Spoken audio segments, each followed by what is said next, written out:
Hello, welcome to the second devlog for the Uni Horror project I'm working on. Today I'm just going to be showing you all of the changes I made between the last devlog, which was last Thursday, and this one. So right off the bat, immediately you'll be able to see that there's snow now, and I've added windows and doors to the train. On top of that, I did the big pull from the playground branch on GitHub, which brought in all of the player features, so things like the sprint, the head bob that comes with that, the like saturation filter that we've got on that drowns out most of the colors except for like reds, which we'll see later on in the level works really well. On top of that, there's things like this interact that pops up when you're in the right radius. It will go from this hollow circle to this nice icon we've got.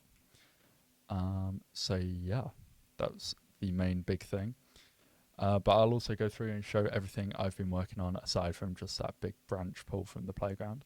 So I'm just going to play through the level like normal. So we'll start here and interact with the button that opens the train door. And if we come through, there is now the close button here. Weird bug. I found out about this earlier today, but for some reason when you interact with the close button, it moves your player camera down the player model. You can see like the arms and the shoulders for the player model up there. So that's going to be something to work on next week. For now, I'm just going to click escape and play again, and that will fix it in the meantime. But that's definitely something to work on next week. Another thing to note is I changed the block out here so that it's a cylinder that you fall down. One of the things I did this week was work on the design for the puzzle that takes place in this room. So the player must solve a code, which solving the code would then unlock this doorway here. And to solve the code, they'd need to interact with the traumatic object, which will be somewhere around here. And I was also just working on the narrative design for the traumatic object and the links that it has to the protagonist and the overall story. So now we'll come up these stairs. I would just like to say that I've put point lights around the level just so you can see, because this level is unbelievably dark now that I've turned the daylight down a bit and with this filter on. So one of the first things you can see is a CCTV camera which tracks the player. It works pretty well, but I would like to add something to make it track the player underneath like this. So that's something I'm going to look into next week because I couldn't quite figure it out this week. But there's another one. And now we can hear the ambient sound that comes from the fluorescent lights that we've got going on down there. We can interact with this door, which opens a creak first and then opens fully, and here's our mirror. And what happens is when you look away and look back into the mirror, your player model actually changes, which is really cool. So that's what the numbers in the top left are for. So here we go. Here's the lights out set piece that I've managed to finally get finished today, which I was really happy with. That light is meant to be flickering, by the way. So I'll stop talking while I play through this.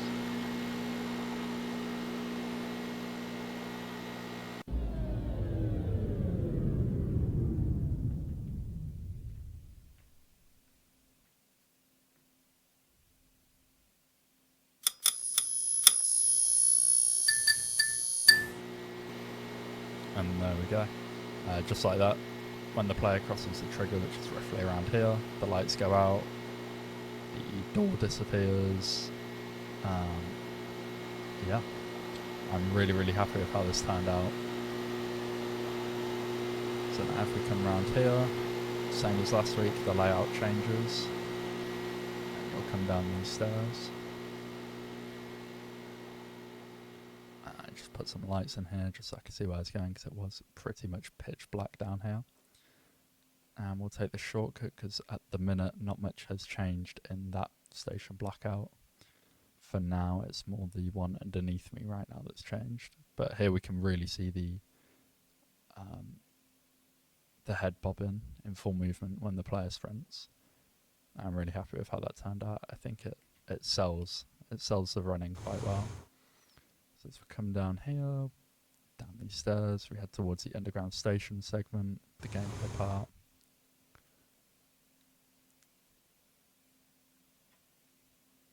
And then here's the train station. I did just turn down the train's audio, like the sphere radius for it, just so you can hear it from far away, but it's going to need a lot of tweaking to get it just right.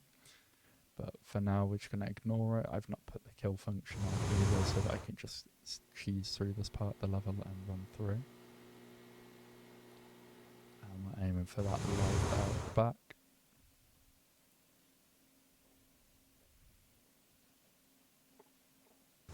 It's a long time to get past this section. And then we come up to these stairs here.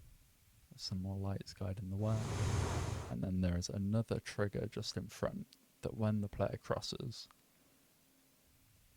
will start the chase sequence. So as you can see, that wall in front is flying miles ahead, inspired by the Gwendolyn hallway boss fight in Dark Souls 1.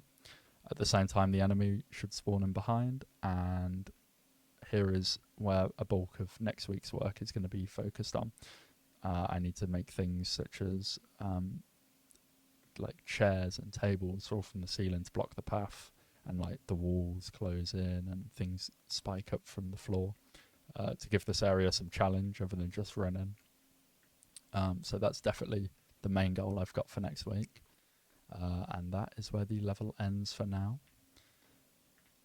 Overall, still really happy with the progress I've made, and I'll just quickly run over everything done this week. So create the wall which moves back, and create the long carriageway for the effect. Pulled from the playground branch to get all player related features and mechanics up to date in my level. Made a start on the train scene carriage. I made the start of my level snowy, which took a surprisingly long amount of time to get working right. If I actually fly over there, you'll notice that there is a gap, because every tutorial I would follow, the snow, no matter what, if you'd put it directly above, would like leak through the ceiling, even with colliders on. So the quick fix around that was to just have two emitter systems either side to try and stop that from happening. So that's what we've gone with for now. I've obviously added the windows and the door to carriage 1. I did spend one night researching and playing around with the chaos physics system. I've not got a use for it just yet, but it was good to play around with. I added the fake door to the lights out and created all of the code and the lights out lights that happen during that set piece. Here's just a brief look at it. I know it's a complete mess right now, but it works. So there's probably a more efficient way of doing it, but it works. I went back to the drawing board to design my code puzzle, which takes place in the void area just beneath where I'm standing, this giant circle area, and then designed the narrative surrounding the trauma objects and their significance to the protagonist. I did fix a few bugs this week. A few off the top of my head would be the train door open and close buttons that completely stopped working, and the train audio down there completely broke. So I managed to get those back working again, but now obviously there is a new bug with the close button changing the camera on the player model. That's going to be one of the first things I work on next week. On top of that, I would like to really get down and work with the chase scene hallway over here. I'd like to get it almost as like complete as the lights out hallway puzzle over here is. So that's the main goal for me next week. On top of that, we are aiming to end alpha and enter beta on the 27th of December, which is just a week away.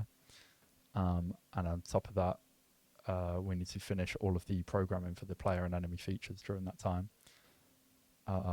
During that week, though, Christmas is next week, so it's going to be a really busy week, but hopefully we can get it done and stick to our original goals that we set on the Jira. And I also just wanted to make a note about last week's devlog. So when I watched it back, it sounded really unprofessional and rushed and messy. And that was because I recorded the game on my laptop and then would watch it back and record the audio on my PC. So I'd be watching back, trying to remember where I was going throughout the level and what I would look at, um, while then recording after that. And it made it feel really messy. So now that I've pulled from the GitHub, I've been able to get the project on my PC, so I can record the audio and the video at the exact same time. And on top of that, I wrote a short bullet point script, just so I know what I wanted to cover in the video. And I'm hoping that will make this a much better quality and an improvement over last week. But yeah, that's where the level is at for now. I'm really happy with it, and I can't wait to see how it looks in the next episode. So thanks for watching, and I'll see you in the next one.